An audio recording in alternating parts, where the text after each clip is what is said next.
I once met this dude named Matt when I was out with friends at a bar one summer. I was out with a big group, and Matt and I made friends at the bar vibing over the Cubs game that was on. My group kind of dispersed away from me as I spoke with Matt, so it wasn't like Matt really spoke to any of my friends. We ended up exchanging Instagrams, and he had a decent amount of followers on Instagram, and his pictures made him seem like a normal 20-some-year-old dude who likes to go out, travel, and stay active. After we exchanged info, I went to go find my group. Honestly, whenever you bro out with another guy while you're at a bar, the odds of ever actually contacting each other again after exchanging info are slim to none. You always act like you'll hit them up, but come the next day when you're sober, you just have no interest. Well, the next day, which was a Saturday, I went out to another bar rest with my friends. This was an outdoor spot on the water. It was for my friend Tyler's birthday. I put something on my Instagram story as we all sang at the bar for him. After about an hour, we were done with dinner and just hanging around the outside section of the bar when I got a tap on my shoulder. I turned around and it was Matt. He dabbed me up with a smile and said this was his favorite Saturday night spot. I introduced Matt more officially to my friends this time, saying, "You guys remember Matt?" Even if they hadn't really spoken to him, they did see him the night before. Well, as the night went on, Matt kind of hung around for a while, and it was fine because everyone was drunk, including him, and everyone was just having a good time. The next time I saw Matt was when he invited me golfing on a hot day. Honestly, I suck at golfing, but it's something I want to get better at. So when he invited me early one Sunday morning, I went. I think it was literally the following weekend after I saw him last. It was just him and I going. I tried to get a couple of my friends to go, but they were too hungover and said it was too early. Matt and I just vibed playing golf. I think it was only 9 holes. It took us like 2 hours. Afterwards, we got food, and then I went home to relax before work the next day. I saw Matt one more time out after that before he invited me on a hiking trip with him to Arizona. Honestly, Arizona and the Grand Canyon were always on my bucket list. I just checked the dates with work and confirmed I was able to go first, and I was an immediate yes. I asked Tyler and a couple of other friends to come with, but they were heavy no's. They said they couldn't get the time off work and needed to save money. The typical responses from many of my friends when I try to get them on a trip. I asked Matt if any of his boys were going, and he said nah, he was going solo due.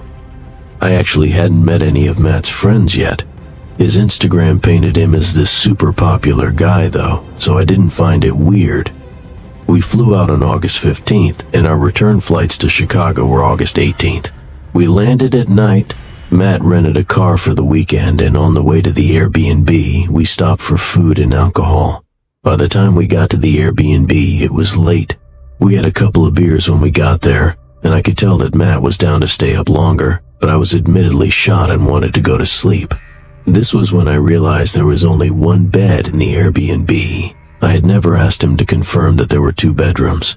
When I brought it up, he pointed to the couch I was sitting on and said, "It's a pull-out couch." He then said relax and that he's not going to charge me for the Airbnb. Honestly, a free stay in Arizona, I couldn't complain about the couch. I pulled out the sofa bed, set up the sheets, and went to sleep. It was surprisingly comfortable. In the middle of the night, I woke up to Matt walking through the living room to the kitchen to get water. I'm a light sleeper. The sound of a pin drop will make me wake up. I rolled over and went back to sleep.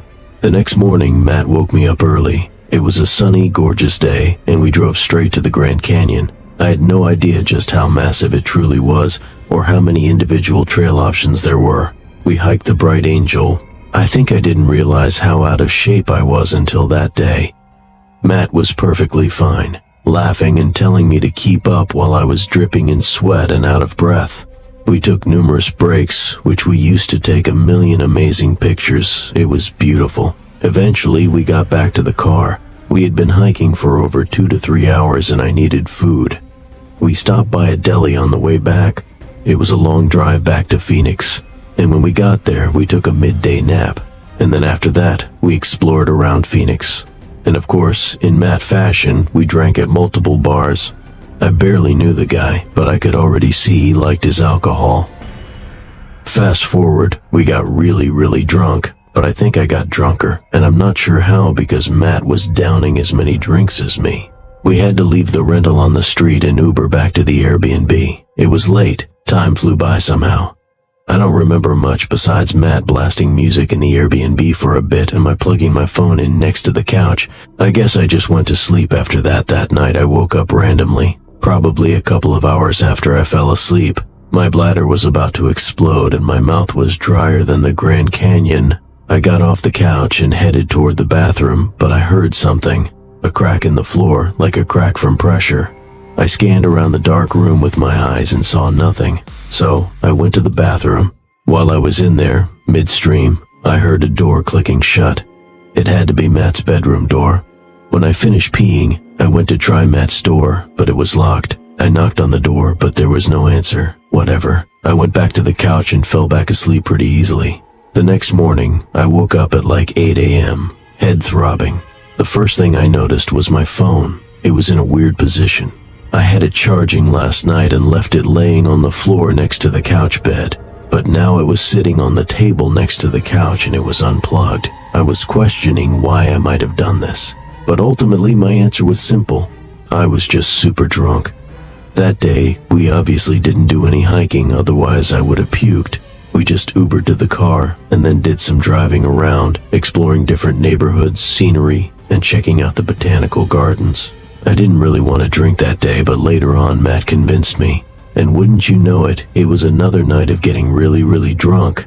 Our flight was at like 1 p.m.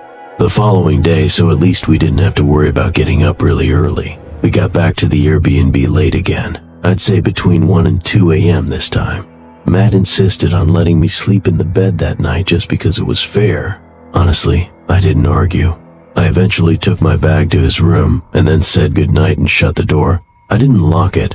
Not that it mattered because the locks, from what I remembered, had those door arc knobs with locks that you could easily unlock with like a butter knife or something. I wish I could say the story ended there and that we went home in peace the next day. Well, I woke up that night probably not long after I fell asleep. I didn't know what woke me up at first.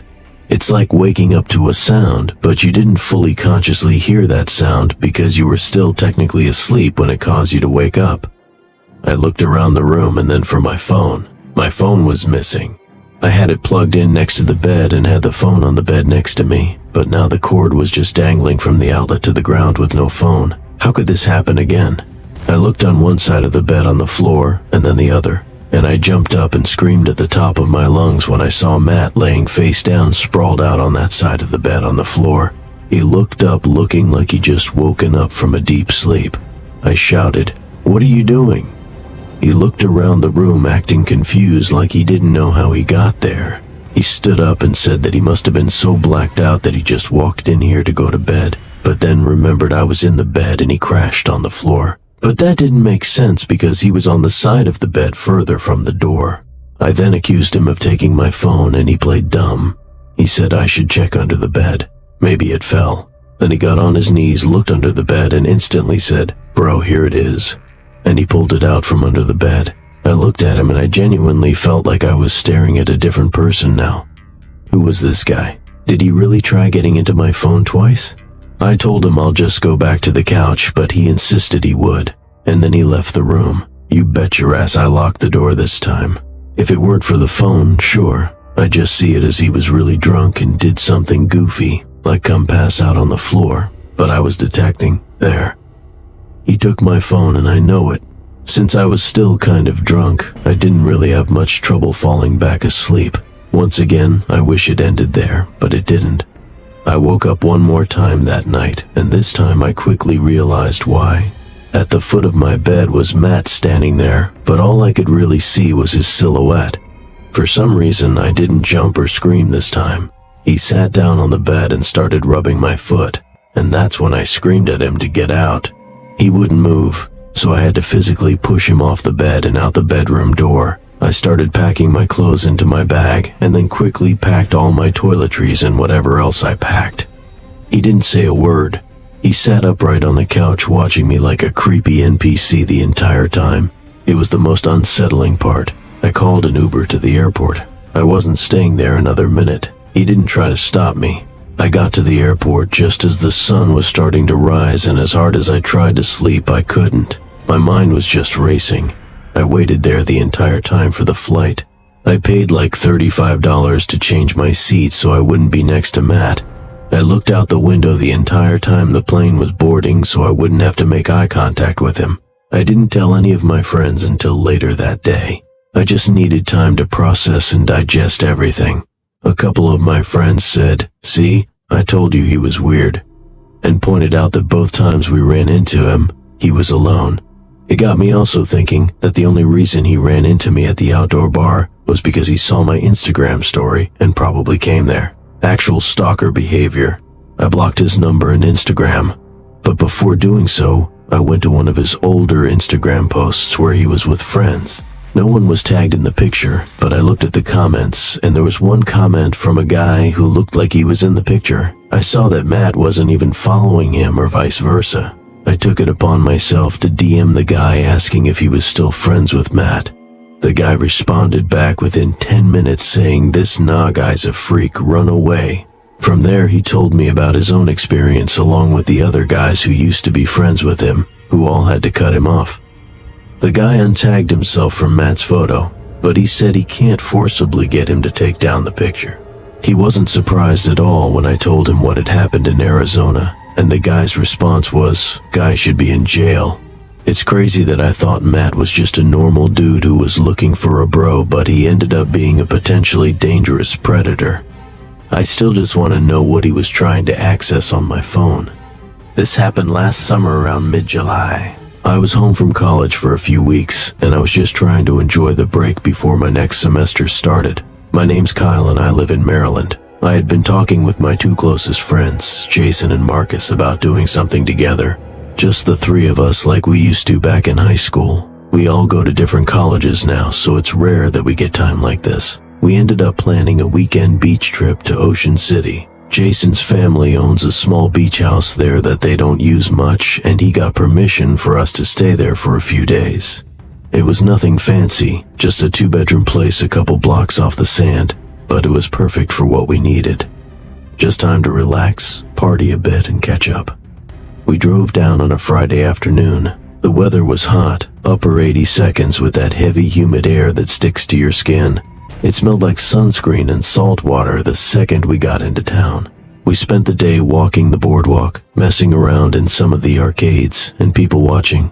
The beach was packed with tourists, kids running around with beach balls, families with umbrellas and coolers, and lifeguards constantly yelling at people to move out of the restricted areas. Everything felt normal. It was just a fun summer day.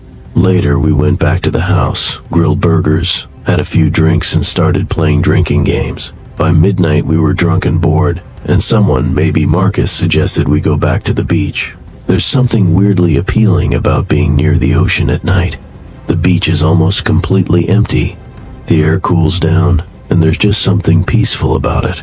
We didn't bring much with us, just some hoodies in case we get cold, our phones, and a flashlight Jason grabbed from the kitchen drawer. We didn't plan to swim around or anything, just hang out and maybe walk along the shore. We headed down a side street and onto the wooden boardwalk, then took the steps down to the sand. As expected, it was basically completely deserted. The waves were steady, and the only light came from a few lamps on the boardwalk and the moon behind some clouds. There was barely enough visibility to make out where the water met the shore. We walked along the edge of the surf, occasionally letting the cold water hit our ankles. We joked around, talked about random stuff, and just killed time. After a while, we stopped near one of the lifeguard towers, those wooden ones they take down at night, and we just laid in the sand looking up at the sky. That's when Jason noticed something. He suddenly sat up and said, "Is that someone walking over there?" We all sat up and looked in the direction he was pointing. At first, I didn't see anything, it just looked like a dark blur near the shoreline. But then, yeah, I saw it, a figure, but it was just a silhouette at that point, walking slowly right along the edge of where the water touched the sand, probably 50 or 60 yards away. We figured it was just another person out late like us, maybe just going for a walk. But then we noticed that their movement was off. They weren't strolling around like someone enjoying the beach. Their walk was stiff, slow, and almost mechanical. Their arms didn't swing naturally, and their posture was strange. Their head was tilted down, but not fully. It looked like they were staring at the sand, or maybe scanning it. We all stopped talking and just quietly watched them. Something about it put me on edge. I remember whispering, "What the hell are they doing?" Marcus suggested that maybe they're just looking for something. Jason joked that it was probably some drunk tourist who dropped their keys. We kind of laughed it off and went back to messing around, but I kept glancing at the person. A few minutes passed and I noticed they had stopped moving. They weren't walking anymore. They were standing completely still now, and they were definitely closer, maybe 30 yards away. That's when I started feeling uncomfortable. We tried not to stare or shine our light at them, but it was getting hard to ignore. There was just something off about the entire thing. Marcus finally said, "They've been standing there for like 5 minutes. Who just stands like that?" Then Jason said something that made my stomach drop. He said, "He's not just standing, he's looking at you, Kyle." I didn't know if he was joking or not. I kinda laughed nervously and said, "Nah, he's looking at the sand."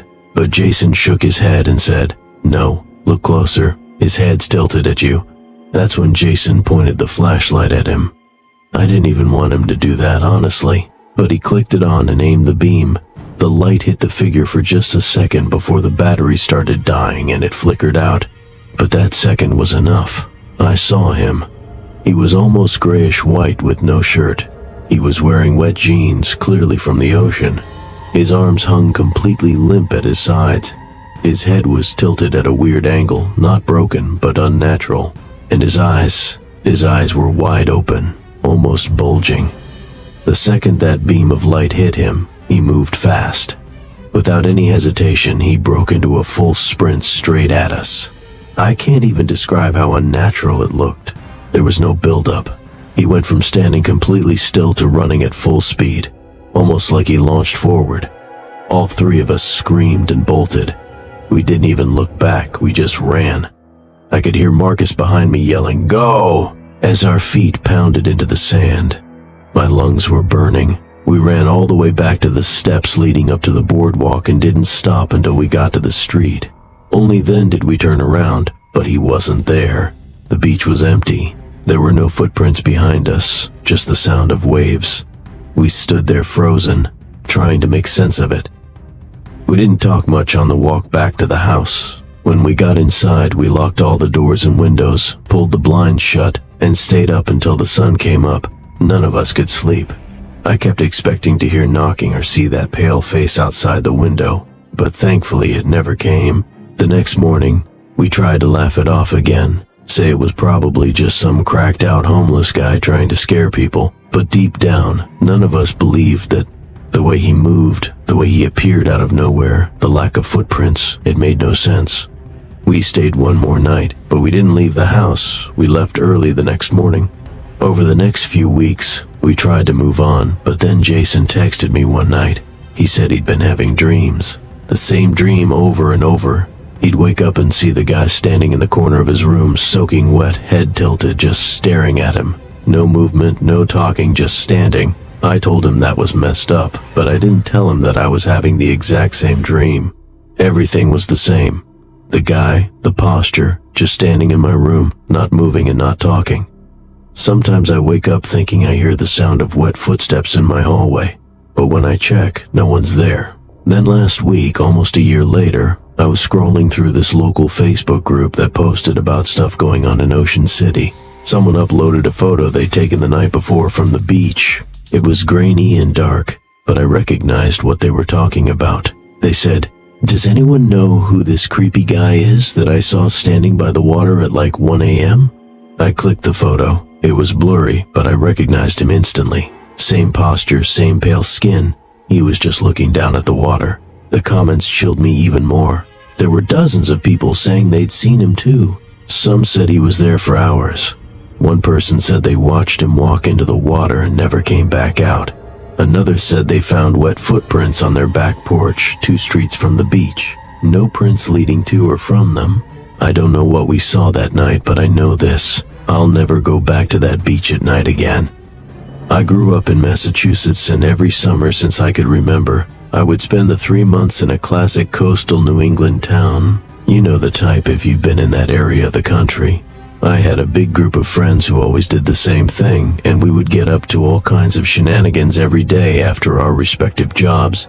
I was 19 years old when this happened, like most of my friends, and I had just gotten off of a dock boy job I had. So, like any other night, I texted my friends what the plan was and picked up my friend, who I'll call Emerson, from his job to go get alcohol, as he was the one with a fake ID. We got the alcohol and went back to the small town where we lived. We decided to get on my family's boat that I was able to take out on my own to have some beers while we wait for everyone else to finish what they were doing. We drove around the little peninsula we were on to this place where a lot of people anchor and hang out. There were a couple of boats anchored already, and it was about 7 p.m., but it still wasn't unusual. We found a spot between the two boats, threw the anchor down, and just chilled and drank. We were having a nice time listening to the music from the boat to our left when the one to our right decided to leave, and then eventually the other boat's music shut off.